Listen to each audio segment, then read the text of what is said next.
नमस्कार। Target with PS परिहार के इस ऑनलाइन प्लेटफॉर्म पे आप सभी लोगों का स्वागत है।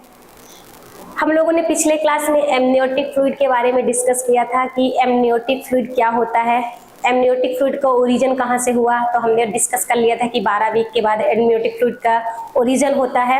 एंड एमनियोटिक फ्लूइड बनता कहाँ से, तो हमने डिस्कस कर लिया था कि एमनियोटिक फ्लूइड आपका जो है बेबी के फीटल यूरिन से और अम्लाइकल कॉर्ड और प्लेसेंटा से बनता है।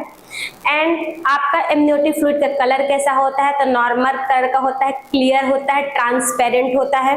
एमनियोटिक फ्लूइड वीक वाइज कितना कितना ml सिक्रीट होता है वो भी हमने पढ़ लिया था कि कितने कितना ml सिक्रीट हो रहा है। तो आपका 12 वीक में 50 ml, 16 वीक में आपका 100 ml एंड 20 वीक में आपका कितना 400 ml एंड 36 वीक में आपका 800 to 1200 ml एंड 40 में आपका डिक्रीज होने लगा था और आगे हमने डिस्कस कर लिया था।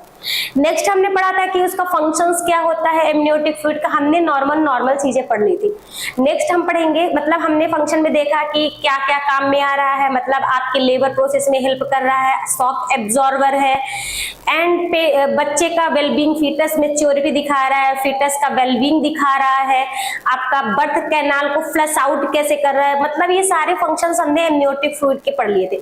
तो मतलब जितने भी आपके एमनियोटिक फ्लूइड से रिलेटेड क्वेश्चंस होंगे वो अगर आप थ्योरी अगर ये क्लास देख रहे हैं तो आपका बहुत जल्दी रिसॉल्व हो सकता है। जितने भी होने वाले क्वेश्चंस, जितने भी बनेंगे क्वेश्चंस वो सब में। तो आगे हम देखेंगे असेसमेंट ऑफ एमनियोटिक फ्लूइड। तो असेसमेंट में देखेंगे, हमारा आज का टॉपिक होगा असेसमेंट करना है हमें, क्योंकि कितना कितना एमनियोटिक फ्लूइड होगा और कितना नहीं होगा वो हमें आगे क्या करना है, असेस करना है। तो हम देखेंगे तो ये कितने तरीके से, हम दो तरीके से इसको हम असेस कर सकते हैं। पहला असेसमेंट क्या था, एमनियोटिक फ्लूइड इंडेक्स। मतलब हम किसके द्वारा कर सकते हैं, एमनियोटिक फ्लूइड इंडेक्स। यानी कि आपका समझ लीजिए एक एब्डोमिनल कैविटी है, तो अगर इसको हम देख लेते, it is a calculation total covered area by the amniotic cavity into the abdominal cavity. तो मतलब समझ लो ये एक वुमेन्स का क्या है, ये समझ लो एब्डोमिनल कैविटी। क्या है ये, एब्डोमिनल कैविटी। और ये क्या है आपका, मैंने बोल दिया कि एब्डोमिनल कैविटी के पास में ही क्या होता है, आपका यूट्रस होता है। यानी आपके पेल्विक एरिया में यूट्रस होता है और धीरे धीरे उसका वो किधर साइड पे आ रहा है, आपके C5 प्रोसेस तक आ रहा है। तो यहाँ पे हमारा एमनियोटिक कैविटी की बात करें तो मतलब हम आपके एब्डोमिनल कैविटी के साइड पे ही आपका क्या आ रहा है, आपका एमनियोटिक कैविटी। ये क्या है आपका एमनियोटिक कैविटी। तो टोटल हमारे एब्डोमिनल में 4 क्वाड्रेंट होते हैं, यानी एब्डोमिनल कैविटी क्वाड्रेंट। यानी अगर मान लो फॉर एग्जांपल के हमें नॉर्मल एब्डोमेन का असेसमेंट भी करना होता है तो हमें इधर दर्द हो रहा है या नीचे दर्द हो रहा है, यहाँ दर्द हो रहा है, ये 4 में हमने डिवाइड कर दिया है। तो ये आपका क्वाड्रेंट होगा, अपर क्वाड्रेंट, लोअर, यानी right upper quadrant, right lower quadrant, left upper quadrant and left lower quadrant. तो उस क्वाड्रेंट में आपका कितना घेर के रखा हुआ है आपका जो एमनियोटिक कैविटी है, यानी ये स्पेस बच रहे हैं आपके, ये स्पेस बच रहे हैं, मतलब कितना नॉर्मल घेर के रखना चाहिए। तो पहला आपका जो रिजल्ट आएगा कितना होता है, टोटल 5 to 25, कितना होना चाहिए, 5 to 25 सेंटीमीटर क्या होना चाहिए, घेर के रखना चाहिए। तो यानी आपका जो ये क्वाड्रेंट है, यानी right upper quadrant, right upper quadrant, right lower quadrant, left upper quadrant and left lower quadrant. तो यहाँ पे टोटली रिजल्ट आपका कितना होना चाहिए, 5 to 25 सेंटीमीटर कितना होना चाहिए, मतलब आपका इतना एमनियोटिक कैविटी। अगर आपका 5 सेंटीमीटर से कम है, यानी यहाँ से अगर हम नापेंगे अगर 5 सेंटीमीटर से कम है तो क्या कहलाएगा, किस में चला जाएगा, ये ऑलिगोहाइड्रोएमनियोज में। किसमें हम कंसीडर कर सकते हैं, ऑलिगोहाइड्रोएमनियोज में। एंड अगर ज्यादा हो रहा है आपका, यानी 25 सेंटीमीटर से भी ज्यादा हो रहा है, मतलब किसमें कहला जाएगा, वो पॉलीहाइड्रोएमनियोज, यानी आपका 1200 ml से भी ज्यादा हो रहा है, मतलब क्वाड्रेंट को पूरा ही घेर लिया है। 25 सेंटीमीटर क्या है, 5 से 25 सेंटीमीटर नॉर्मल आपका क्या होता है, कवर करने को होता है। तो हम दो तरीके असेसमेंट करते हैं फ्लूइड को, एक होता है आपका एमनियोटिक फ्लूइड इंडेक्स, इसको बोलते हैं एमनियोटिक AF आई, इसी के थ्रू हम दो डिसीज पढ़ते हैं, ओलिगोहाइड्रोमनियोस एंड पॉलीहाइड्रोमनियोस। मतलब हमें नॉर्मल वैल्यूज पहले हमें पता होना चाहिए, कितना कितना कितना हमारे एब्डोमिनल कैविटी में कितने सेंटीमीटर क्या होना चाहिए, रिजॉल्व होना चाहिए। तो एवरेज वैल्यू जो होती है कितनी होती है, average value, normal average value 11 centimetre होती है, लेकिन आपका इतना भी कंसीडर किया जाएगा। लेकिन नॉर्मल एक वुमेन का कितना सेंटीमीटर होता है एवरेज वैल्यू, 11 सेंटीमीटर। ठीक है, तो ये क्या कहलाया, आपका असेसमेंट हम कर रहे हैं। तो यहाँ आगे हम देखेंगे, तो जो दूसरा वाला, पहला हमने क्या कर दिया, पहला हमने एब्डोमिनल यानी एमनियोटिक फ्लूइड इंडेक्स बना के हमने चेकआउट किया कितना एमनियोटिक फ्लूइड नॉर्मल होना चाहिए। नेक्स्ट है आपका एसडीपी, यानी एसडीपी मतलब सिंगल डीपेस्ट पॉकेट, यानी समझ लो ये क्या है, ये क्या है, एक स्विमिंग पूल है। क्या है ये, एक स्विमिंग पूल है। तो इसको हम और भी बोल सकते हैं, यानी डीपेस्ट, यानी कि आपके इसमें कितना, एक बच्चा डीपेस्ट के नहीं, आपके पॉकेट में एक डीपेस्ट क्या रखा हुआ है, बच्चा रखा हुआ है, तो ये भी बोल सकते हैं। और या तो आप सिंगल वर्टिकल पूल बोल सकते हैं। क्या बोल सकते हैं, सिंगल वर्टिकल पूल। आपको पूल जैसा दिख भी रहा होगा। तो इसमें क्या हो रहा है, it is measurement of maximum distance between foetus and amniotic cavity, यानी कि आपको इसमें ये देखना है किस साइड पे डिस्टेंस है, मैक्सिमम डिस्टेंस किस साइड पे है, कि किसमें, आपके फीटस के बीच में, यानी फीटस और एमनियोटिक कैविटी के बीच में। ये आपका समझ लो क्या है, एमनियोटिक कैविटी, इधर हम लिख देते हैं एमनियोटिक कैविटी। ये क्या है आपका, फीटस है, ये क्या है आपका, फीटस है। तो इस एमनियोटिक कैविटी में बेबी का बीच में कितना डिस्टेंस है, बेबी के किस साइड पे, किस क्वाड्रेंट साइड पे कितना क्या है आपका स्पेस है, उसको क्या बोलेंगे, एसडीपी, यानी it is measurement of maximum distance between foetus and amniotic cavity. तो अगर 2 से 8 सेंटीमीटर के बीच में क्या होता है, एक रिजल्ट है नॉर्मल इतना होना चाहिए। नॉर्मल कितना होना चाहिए, इतना। मैक्सिमम डिस्टेंस सिर्फ हमको इस साइड पे देखने के लिए मिल रहा है, मान लो इधर कितना हो जाएगा, 8 सेंटीमीटर, यानी 2 सेंटीमीटर इधर होना चाहिए, 3 सेंटीमीटर हो जाए, 5 सेंटीमीटर हो जाए। लेकिन अगर 8 सेंटीमीटर से ज्यादा हो रहा है, अगर यहाँ पे 4 हो जाए, 2 हो जाए, 3 हो जाए, 5 हो जाए, कोई प्रॉब्लम नहीं है। यहाँ पे इतना हो जाए तो कोई प्रॉब्लम नहीं, लेकिन पर अगर यहाँ पे इससे ज्यादा हो रहा है, यानी अगर लेस देन 2 सेंटीमीटर से कम डिस्टेंस है, तो किस में चला जाएगा ये, किस में चला जाएगा ये, ओलिगोहाइड्रोएमनियोस।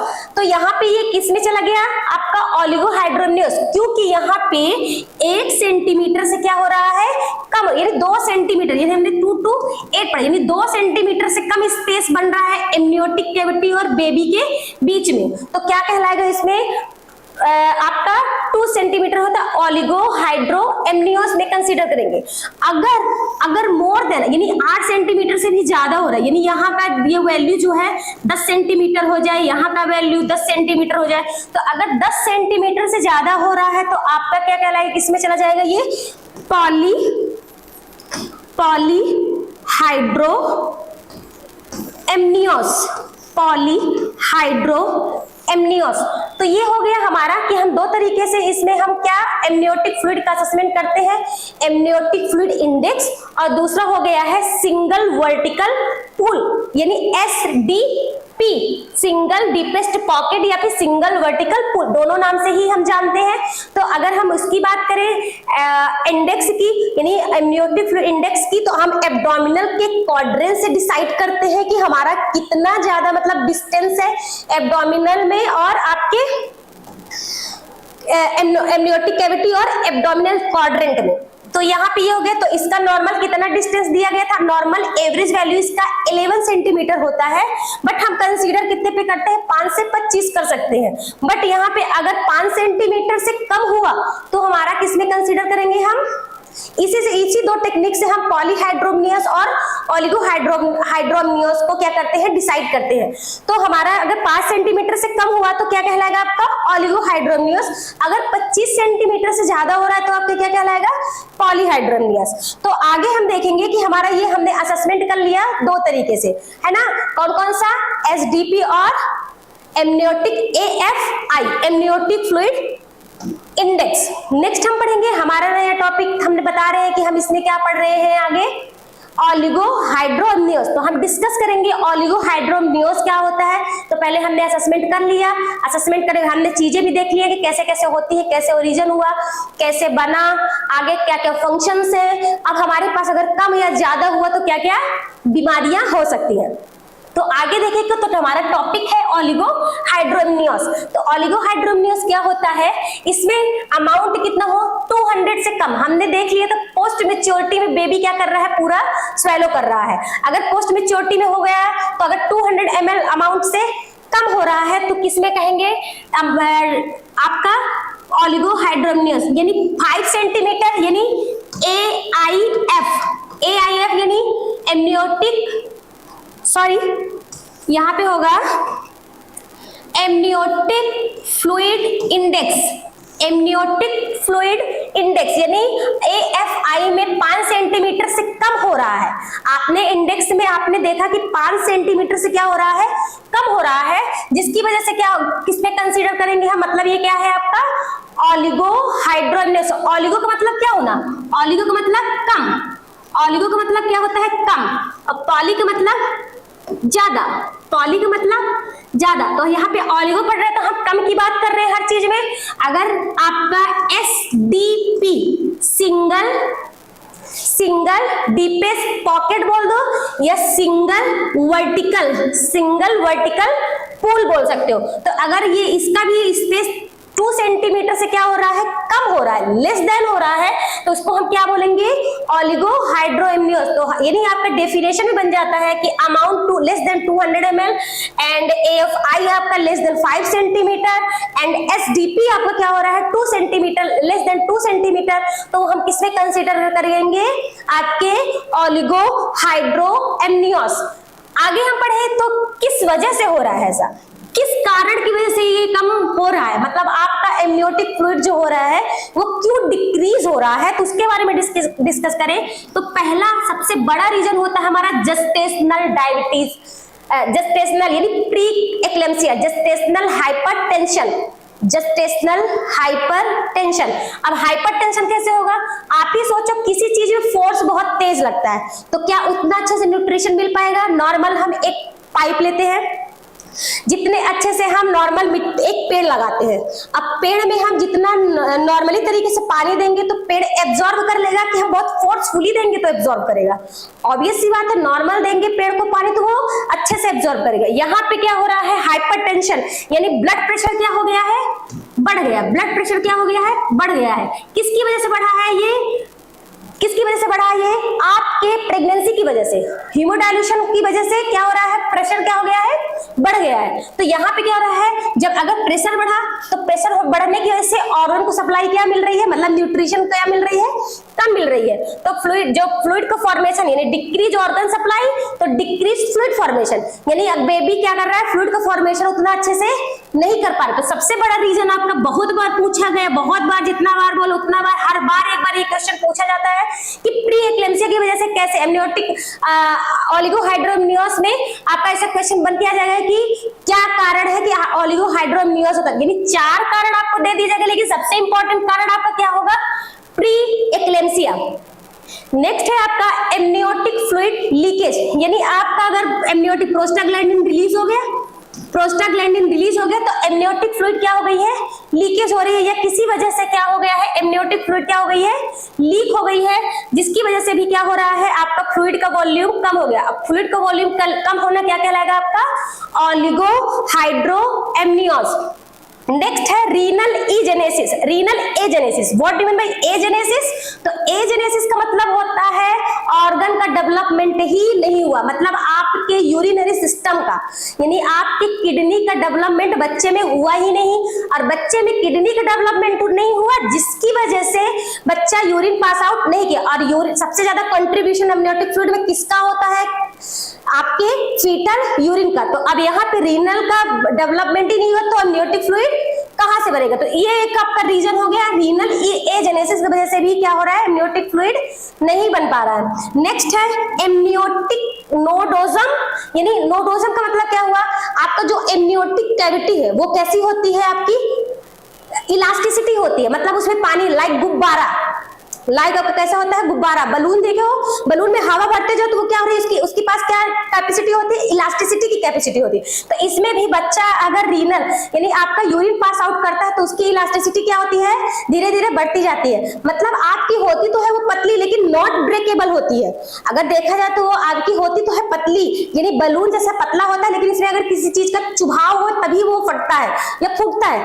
ऐसे ही आपका जो एमनियोटिक कैविटी होती है, एमनियोटिक पॉकेट होता है, वो उसमें भी क्या हो रहा है, आपका इलास्टिसिटी बहुत ज्यादा रहती है, जिसकी वजह से बेबी यूरिन पास आउट करते जाता है और वो क्या नहीं होती है, आपका ब्रेक नहीं होता है, क्योंकि उसके पास क्या होती है, इलास्टिसिटी। और यहाँ पे नोडोसम का मतलब हो रहा है लॉस ऑफ इलास्टिसिटी, यानी बेबी यूरिन पास आउट किया और एमनियोटिक फ्लूइड क्या हो गई है, आपकी रप्चर हो गई है, जिसकी वजह से क्या हो रहा है, हाइड्रोमनियस, ओलिगोहाइड्रोमनियस कॉज हो गया, यानी आपका फ्लूइड क्या हो रहा है, बाहर साइड पे निकलने लगा है।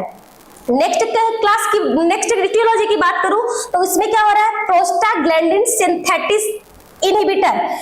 इसमें क्या हो रहा है, फॉर एग्जांपल के लिए कि जैसे कि आपका प्लेसेंटा है, नॉर्मल आपका प्लेसेंटा है, वो क्या कर रहा है, आपके प्रोस्टाग्लैंडिन को क्या करता है, मेंटेन कर, यानी फिल्ट्रेशन का काम करता है यहाँ पे, यानी वो कोई भी चीजें ऐसी चीजें नहीं आने देगा टाइम से पहले कि जिससे बेबी को अफेक्ट पड़े। अगर प्लेसेंटा में कुछ भी खराबी आती है, अगर प्लेसेंटा में कुछ भी ऐसी खराबी आती है जिससे उसका क्या है, प्लेसेंटा का फिल्ट्रेशन क्या होता है, इनहिबिट हो जाता है, और प्रोस्टाग्लैंडिन डायरेक्ट किसमें चला जाता है, बेबी में चला जाता है। और प्रोस्टाग्लैंडिन यानी क्या करता है, प्रोस्टाग्लैंडिन ब्रेक कराता है, पेन दिलाता है, जिसकी वजह से क्या होता है, एमनियोटिक फ्लूइड रप्चर हो जाती है।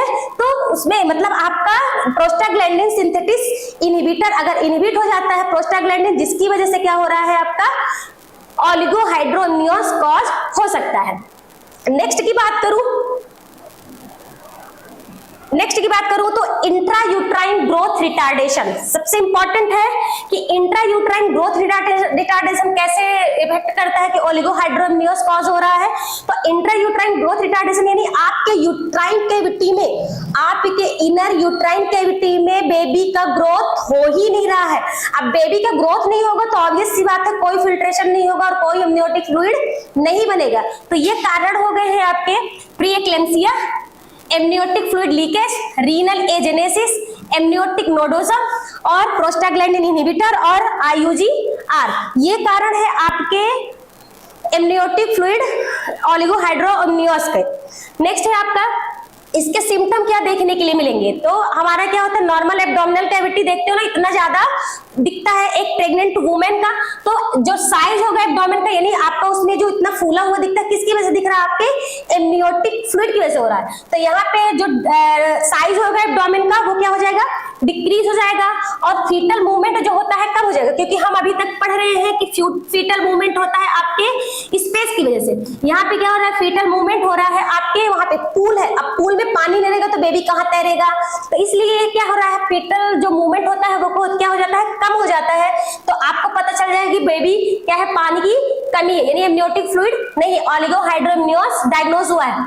फिर uterus is full form foetus, जैसे आप टच करते हैं तो आपको बेबी का अंग अच्छे से आपको फील होगा, मतलब आपका पानी नहीं होगा, यानी मैंने बोल दिया था शॉक एब्जॉर्ब होता, तो आप फील करेंगे तो क्या दिखेगा, पहले आपको पानी देन बेबी दिखेगा। यहाँ पे क्या हो रहा है, आप फील कर रहे हैं तो क्या हो रहा है, बच्चे का मतलब बच्चा ज्यादा अच्छे से दिख रहा है वहां पे, और फ्लूइड क्या हो रहा है, कम हो रहा है। तो जिसकी वजह से हम ये अंदाजा लगा सकते हैं कि वुमेन्स को क्या देखने के लिए मिल सकता है, ओलिगोहाइड्रोमनियस।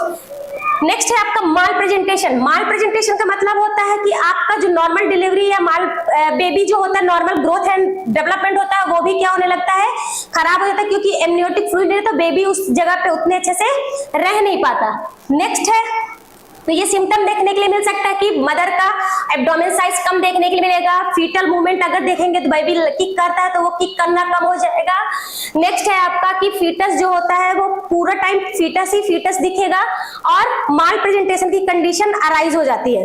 नेक्स्ट है आपका इंटरवेंशन, अगर एमनियोटिक अगर ऐसा हो रहा, अगर ओलिगोहाइड्रोमनियस हो गया है उस टाइम पे आप क्या कहेंगे, उस टाइम पे आप उस मदर के लिए क्या करेंगे। उस टाइम पे हमारे पास एक ही ऑप्शन रहता है कि हम पानी को फिर से फिलअप कर दें।